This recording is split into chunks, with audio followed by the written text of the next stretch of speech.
We are here to talk about a matter that is close to our hearts as First Nations people and central to our identity as the first peoples of this land.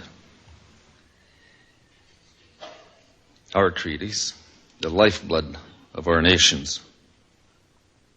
Prior to contact, Europeans and our people were in separate worlds. In one world, distinct nations were making laws, selecting leaders, educating their children, developing their economies, lands, and resources, and entering into military alliances and trading pacts. Meanwhile, in Europe, much the same was happening. Each world was home to many nations, each with its own laws, languages, cultures, citizens, social and political systems. The first peoples of this land, the Cree, the Anishinaabe, the Haudenosaunee, the Dene, and all the others were in our nations. It is the nations of these two worlds that entered into treaty with one another. By that very fact, treaty making, it is clear that the Crown viewed our people as part of nations. For only nations enter into treaties. And now today, Canada is gathered with us once again to talk about these agreements.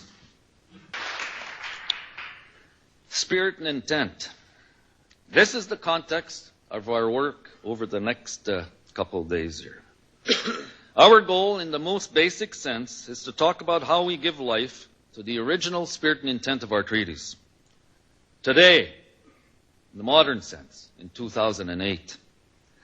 I know some would say that this work is easy because we don't need to be concerned about the spirit and intent of the treaties. They argue that the treaties say what they say. And if the treaties speak only about, for example, cows and plows, then cows and plows it is. This is clearly not the case. First Nations negotiated treaties in good faith and signed them or affixed their clan symbols based on their understanding of the results of these discussions. There are many examples we can point to. When the Anishinaabe negotiated Treaty 3 at Northwest Angle in 1873, they hired their own interpreters to keep a record of the deliberations. This record, now known as the Pepom document, clearly shows that there are significant number of differences between what was agreed to and what was signed. First Nations, our people should not be penalized for operating on good faith. Our people often consecrated these historic and sacred treaties with a pipe ceremony or a prayer. They're not simply contracts to us. They're not merely a real estate transaction. They're sacred agreements. They're intended to guide our relationship as long as the sun shines and the rivers flow. And that means treaties can evolve based on the original intentions of the two parties that entered into treaty. Our elders negotiated the treaties to ensure that future generations, indeed 7 generations and more, would be respected and protected. This is what First Nations mean when we speak of honoring the spirit and intent of the treaties. Our treaties were not designed to ensure that one party dominates the other.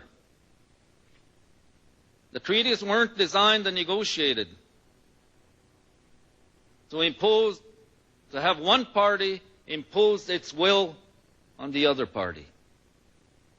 The treaties weren't negotiated, neither are they designed to have one party deprive the other of its rights and interests.